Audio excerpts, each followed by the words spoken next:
I'm Kathy with a K. And I'm Kathy with a C. And this is Killer Destinations. A small town in Michigan faced a scandal when a Navy veteran's body was found shot and dumped on the side of a road. Lurid speculation about the reasons for the murder abounded, but gossip and lies had investigators running in circles for years. Today's destination is Berkley, Michigan. The city is located in Oakland County and is a northern suburb of Detroit, and today has roughly 15,000 residents. Berkley has a welcoming small-town feel and is often recognized for its charming neighborhoods. Its motto is, where small-town charm meets city living. The city also has a vibrant downtown area that is recognized for its artistic flair and features 2 shopping districts, a variety of independent and unique shops and restaurants, as well as an art gallery. In 2015, Berkley was named one of the top 50 places to live in the United States by Money magazine, and is lauded for its low crime rate and strong sense of community. But in 2002, the city lost some of its shine when a gruesome case of murder had neighbors eyeballing each other with suspicion and distrust. The 911 call came into the Oakland County Sheriff's Office on December 19, 2002.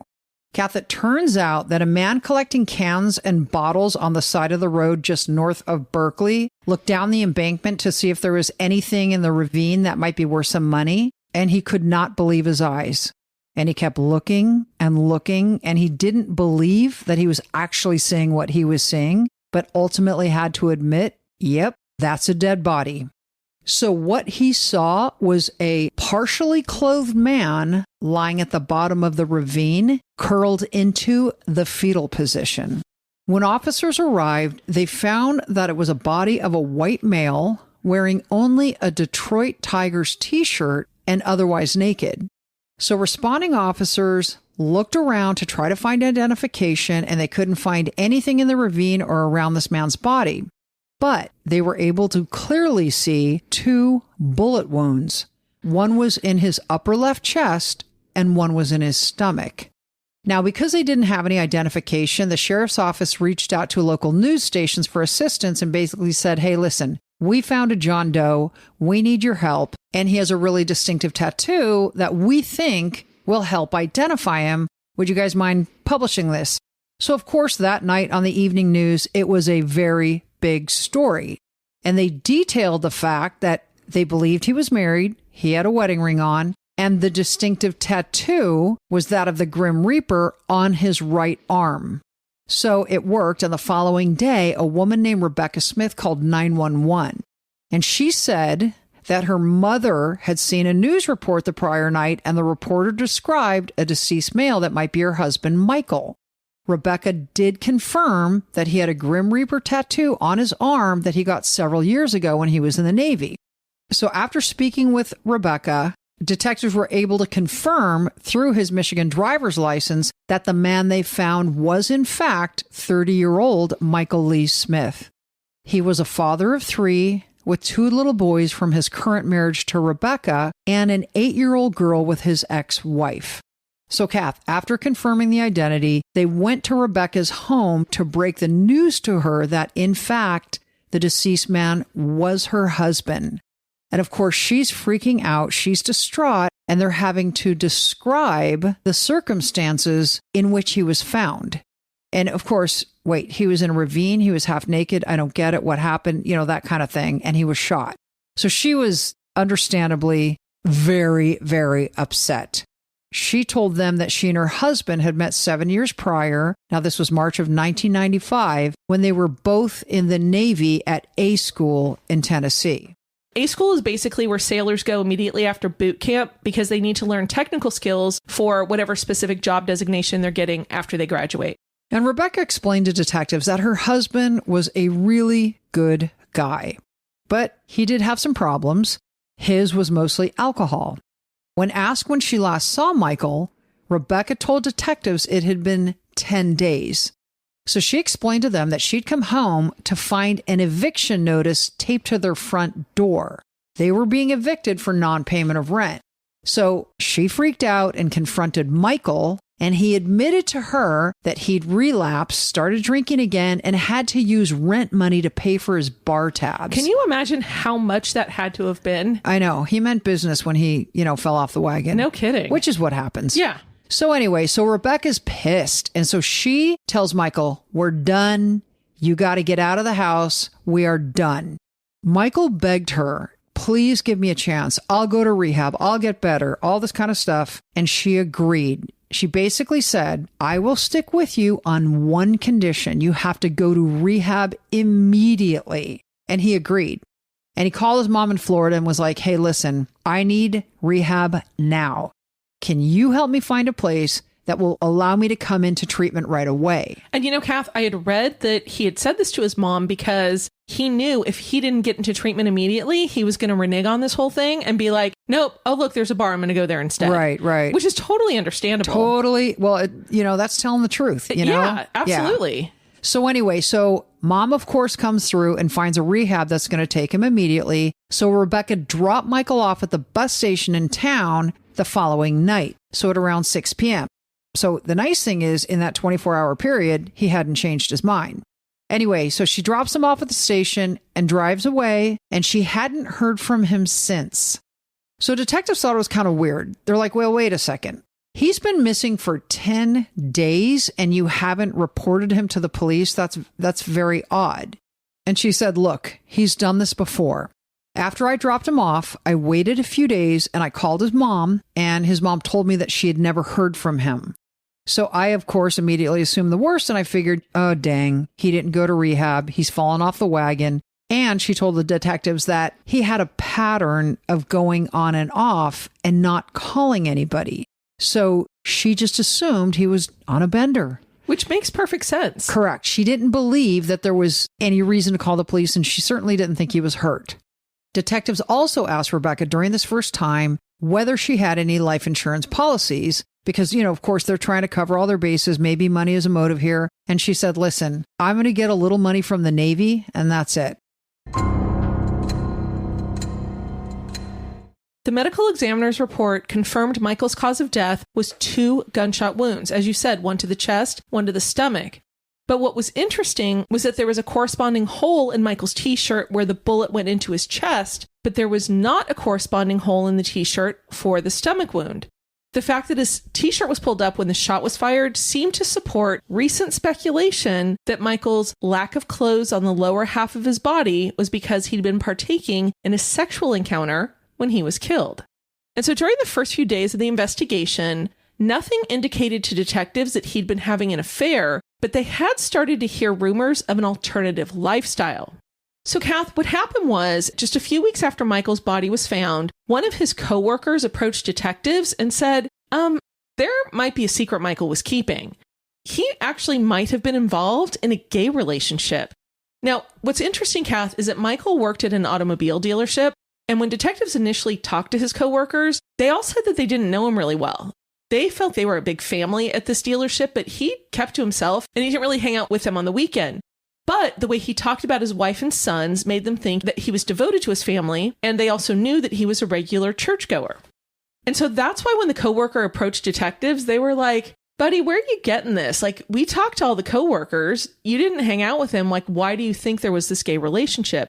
And so the coworker said that just a couple of weeks before Michael died, the coworker was apparently gay and had been hanging out in an area north of Berkley that had very gay-friendly bars. And he'd been in one of them, and Michael was there, and 3 sheets to the wind. And really, there's only one reason why Michael would be there.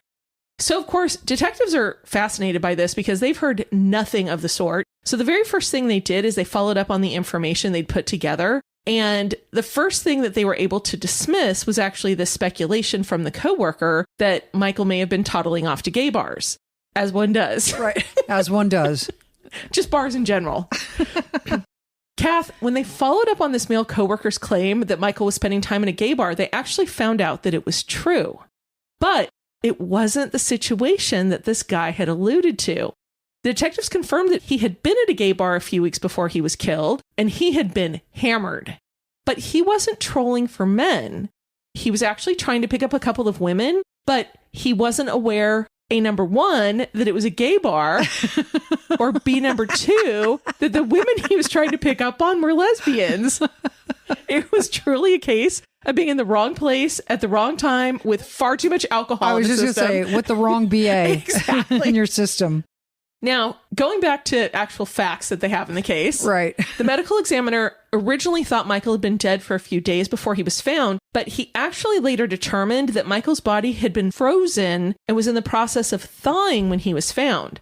The ME also believed that Michael's tight fetal position when they found him was the result of having been kept in a small space like a deep freezer, meaning he had not been killed in the same location where he was found, and it also made sense because they had not recovered bullet casings from that site either.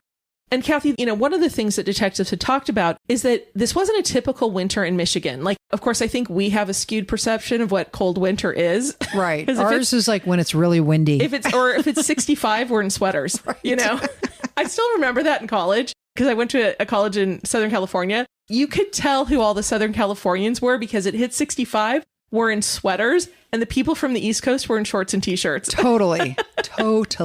But anyways, this wasn't a typical Michigan winter, apparently. They had had no snow, and the weather was kind of hovering in the 40s with rain. If it had been snowing, if this was a typical winter, they likely might not have found Michael's body until spring when there was the spring thaw. But again, this was different.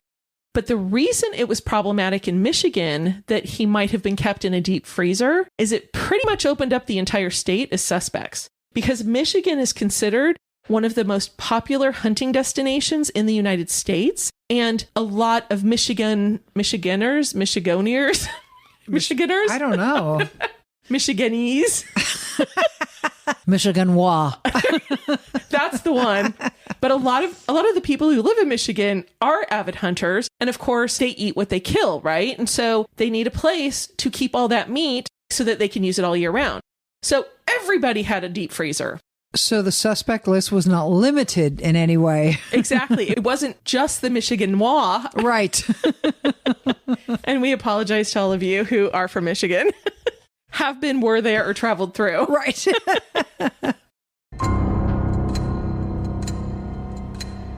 So detectives, of course, followed up with Rebecca several times over the next month with follow-up questions. And one question they had was about Michael's trip to Florida. Detectives had contacted the Greyhound bus station and learned that no one named Michael Smith had purchased a bus ticket on the night he was dropped off. So they basically were like, "Why is this, Rebecca?" And she's like, "I don't know. I didn't walk him into the station. I dropped him off across the street. If Michael wanted it to work between us, he needed to go and take care of business. I wasn't his mommy and I wasn't going to walk him in." So she told detectives that hearing that Michael hadn't actually purchased a ticket confirmed her belief that he reneged on his promise to go to rehab, which of course was in line with sort of an established pattern that he had created. And it was also in line with him, toddling off and not letting anybody know where he was. Detectives also were like, who could have done this? Who could have been responsible for Michael's murder? And so Rebecca was like, I don't know. I don't think I'm not sure, this kind of thing. Like, I can't say, I don't think anybody, this kind of thing. Totally having no idea, giving them no leads whatsoever. But after a month with no leads, Rebecca finally mentioned someone, her coworker named Randy. She said that she and Randy were just friends, but she thought that Randy was romantically interested in her. Rebecca told detectives that since her husband's murder, Randy had been checking in on her fairly frequently, and he had given her money to help her out. He never came over to her house when she and Michael were married, but when Randy found out she had to move into a new place, he's like, I'll help. And so he did. He helped her move. And then he showed up at her place at 9:30 on a Sunday night, totally unannounced. So, of course, this left detectives wondering maybe Rebecca and Randy were having some type of affair, whether emotional or sexual. So they looked into who Randy was, and they discovered that aside from being Rebecca's coworker, he was a big hunter. They also found out that he had a .38 caliber gun registered to him, which, according to the autopsy, was the same caliber of bullets used to kill Michael. They also heard from friends of Rebecca that Randy had said, if Michael comes back without going to rehab, I'm going to kill him myself. So Randy, of course, was brought into the station, and he was like, no, I never tried to put the moves on Rebecca. I admit that I was interested in her several years before she and Michael got married, but I never said I wanted to kill Michael if he came back without going to rehab. However, Randy did tell detectives that several months before Michael was murdered, Rebecca had talked about being so angry with Michael that she wanted to shoot him. And Randy told detectives, I think she hinted about wanting to borrow one of my guns. So here we are, and someone is lying, and detectives were pretty sure they knew who it was. Kath, when Rebecca was brought back in, detectives told her exactly what Randy had said about his relationship with her, specifically the lack of any relationship, and told her that he denied that he'd said he'd kill Michael. Now, Rebecca was flabbergasted, and she said, my father and sister were with us when he helped me move, and they overheard everything he said. You just need to bring them in, and they will tell you this. She also strenuously denied ever implying that she wanted Randy's gun to kill her husband. But detectives weren't done with her yet. What she didn't know was that they'd talked to her grandparents about Rebecca and Michael's relationship. And the grandparents happened to share with detectives that on the night Rebecca had taken Michael to the bus station, he'd called their house around 8 p.m. looking for Rebecca. Now remember, Rebecca had originally told detectives that she dropped Michael off at around 6:30 p.m. So the detectives pulled the phone records of all the incoming calls to the grandparents' house, and they were really surprised to see that this 8 p.m. call from Michael was made from his marital home. So there was no way that Rebecca had dropped him off at the bus station when she said she did. So of course, detectives confronted Rebecca with this information, and she started crying and confessed that she had not been entirely truthful. She said what happened was Michael went back to their house after she dropped him off that night, and she let him stay overnight. Bow chicka wow wow. Exactly. So she didn't actually take him to the bus station until the following morning. Detectives told her they believed she was lying in order to protect Randy. So they called him back into the station. His story never changed, and he continued to maintain that he didn't shoot Michael, he didn't know who did, and he was not there when Michael got shot. Detectives then said, hey, are you willing to take a polygraph then? And he said, absolutely. In fact, he agreed so hard, he took it twice. He agreed so hard. Oh my God. It makes sense. That's funny. When detectives actually said to Rebecca, hey, we talked to Randy and he's taking a polygraph. Are you willing to do it too? And she said, absolutely. And when Randy took a second one, Rebecca also took a second one. But when detectives got the results back, they were really surprised by what they saw. While Randy passed both times, Rebecca failed both times.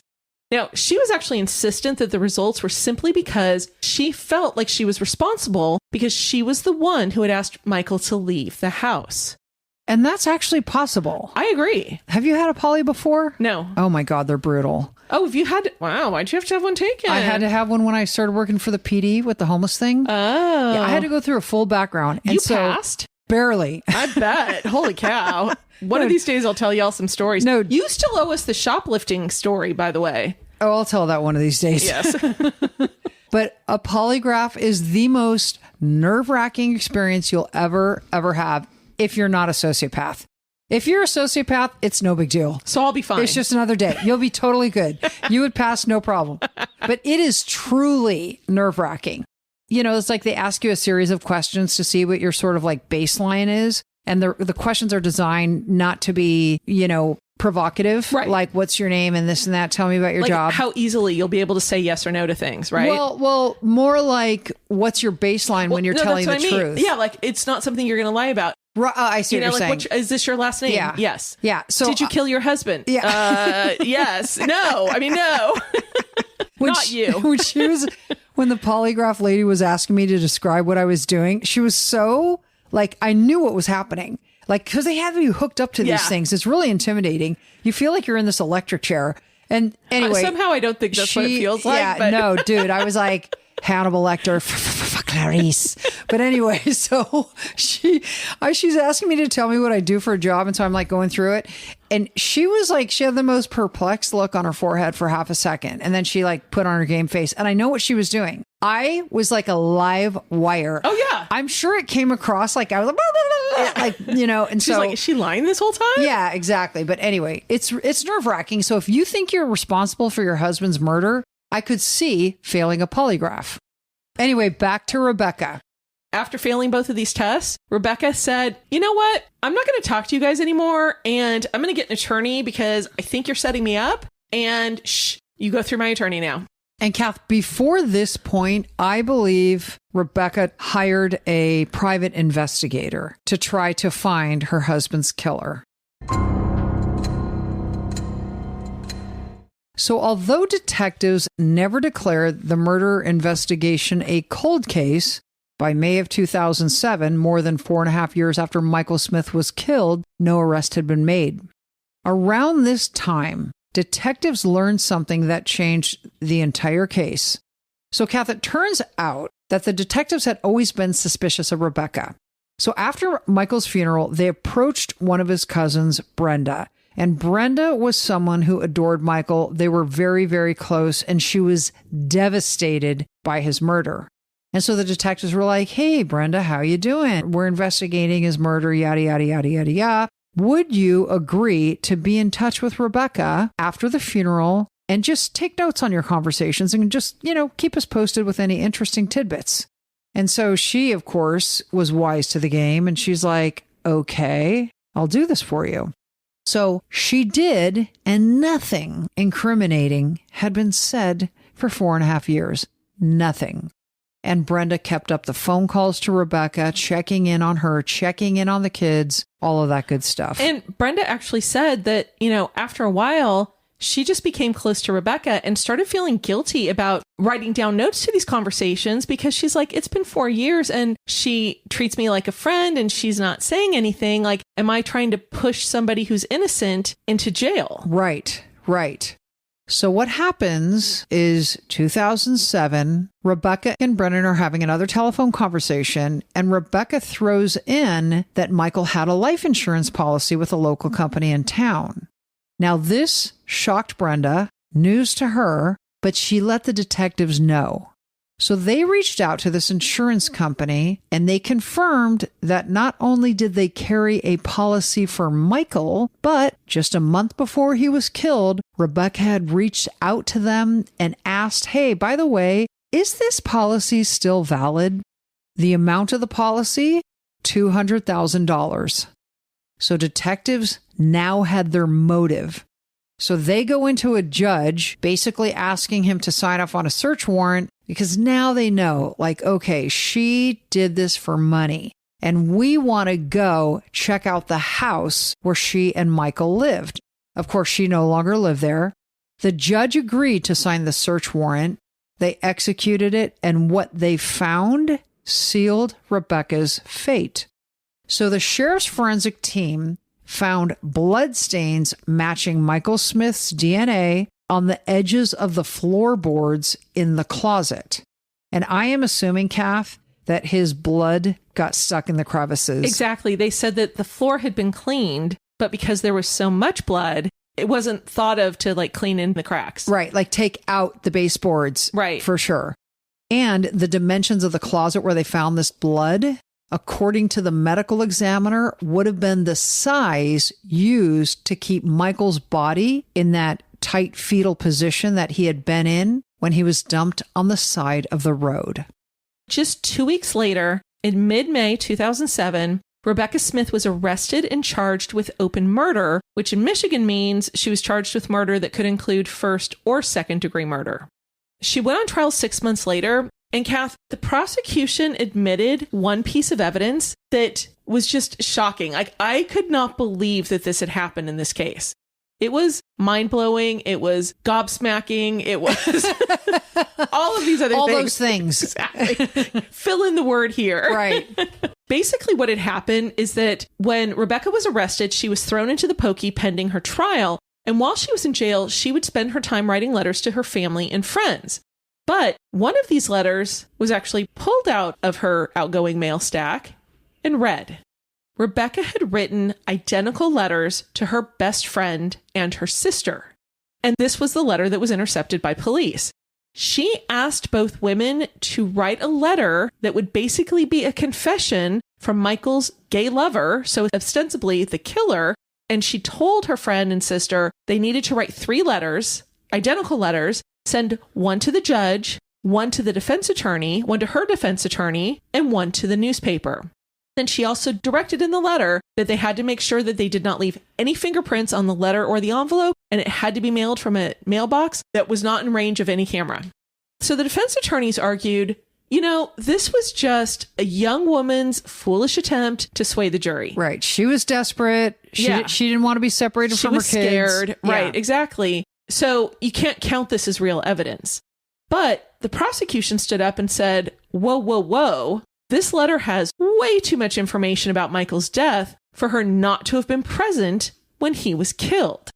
So, Kathy, this is what Rebecca wrote to her best friend and sister, which I can't imagine receiving this letter. No, I know. Seriously. Like, I'm not sure. Like, you want to protect your sister and friend, but at the same time, do you ever want her getting out?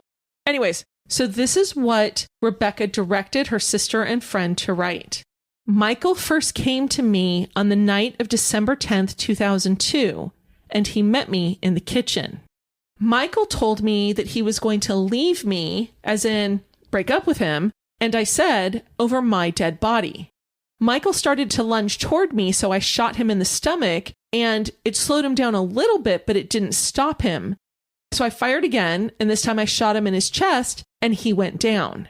And even though I know it only took a couple of minutes for him to die, it seemed like it took forever. I then ran around the house looking out all the windows because I wanted to see if somebody had heard these shots. And after a half an hour, when no one came knocking on my door, I ran out to the garage to find something to wrap him in. I found a tarp and started to wrap him with it, but the sight of what I'd done made me puke, and I threw up beside him, but some of it got on his pants, so I had to take them off. After I wrapped him up, I half pulled and half carried him to the garage. The neighbors to the right of me were out of town, so I wasn't worried about being seen lugging this big tarp to the garage, and I left Michael there for 3 days. After those 3 days, I was able to get him into the trunk of the car and drove down a road and got off on an exit that looked like it was pretty isolated, and at that point, I dumped him down a ravine off the side of the road. Now, Kath, prosecutors revealed to the judge that the letter provided details about the crime that were consistent with the forensic evidence, but not contained in any public police reports. So there were 2 things they pointed out. One of them was that they knew Michael had been wrapped up, but they didn't know in what. And now they knew that it was a tarp. The second thing they said is when the letter writer, the male lover, said that he had taken Michael to the garage, at this time when Michael would have been killed, Michael and Rebecca lived next door to her parents. And detectives believed it was their garage she was talking about moving Michael to. The parents' house was being renovated at this time, and they had moved out while it was being renovated, so Rebecca would have known nobody would find the body or even stumble upon it. So this is so crazy how she basically did a full-blown confession under the guise of, hey, friend, pretend you're the gay lover and write this. Exactly. But it's also stunning to me that she didn't know that prison letters are read. Your correspondence isn't private. Right. I mean, if it's to an attorney, yeah, but... But to your best friend and sister? No. No. The prosecution also said that the police had not even considered the possibility that the killer removed Michael's pants after the murder because the killer had vomited on him. And then there was also the significant level of detail provided in the letter about certain acts during the crime, like loading the body into a vehicle. So this is obviously a very dramatic letter that was entered into the record and very much harmed Rebecca's case. But one other thing that I thought was more than a little amusing During the trial, the investigator that she had hired also took the stand. So he was called by the prosecution, and honestly, I'm surprised that they even allowed his testimony, but he was a recently retired county sheriff, and he knew all the people who were doing the investigation.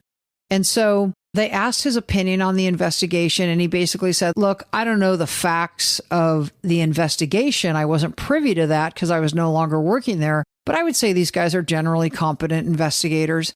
And, it's the prosecution was trying to essentially use him to bolster the prosecution's case. Like, oh, this lady called you and made you be a private eye, but you didn't find anything, and et cetera, et cetera. And on cross-examination, the defense attorney was like, well, isn't it true that my client called you because she thought that the police weren't doing a good job finding the killer? He goes, I think your client called me because she was a suspect.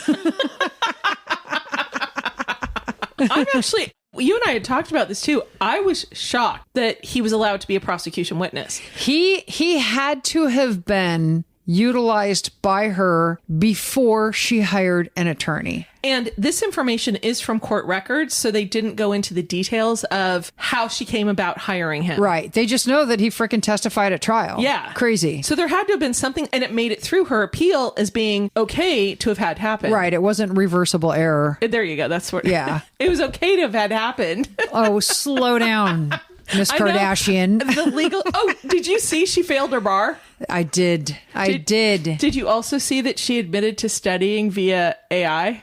I hope that's fake. I hope it is too. On November 20th, 2007, Rebecca Smith was found guilty of second-degree murder and sentenced to 30 to 60 years in prison. Second-degree murder because she did not premeditate. It was probably in the heat of the moment. Anyway, this sentence was later adjusted to 25 to 60 years. And Kath, the reason it was adjusted is the judge in the trial, who was a skirt, she was so... And you know how women are. Exactly. I knew this attorney, one of the very top attorneys, Kathy knows him. He referred to all women, including women who worked for him, as skirts. Yeah. And so Kath and I just have to do that too. We had a meeting with him and I was like, oh my God. He just said that. From one of his colleagues who was doing like the bulk of the work on the case. Yeah. So what had happened is this judge, so I guess Rebecca could have been sentenced to like around 10 to 12 years. But the judge was so angry about this letter being written and being sent to her sister and her best friend, trying to skew the whole entire trial, that she's like, I'm adding 5 years to the minimum just because of that. And the appeals court was like, you can't do that. Sorry. Yeah. Nay, fair maiden. Exactly. So that's why it got dumped to 25 to 60. Yeah. The appellate court was like, whoa, angry lady. Well, but you can't. I mean, honestly, I would have done the same thing. See? Angry lady. Exactly. So, the lovely Rebecca is currently serving her sentence at the Women's Huron Valley Correctional Facility in Ypsilanti, Michigan, and her earliest possible release date is May 17th, 2032. We hope you all had a great Thanksgiving. Thank you for listening. And we are going to drop a third part to our human trafficking / foster care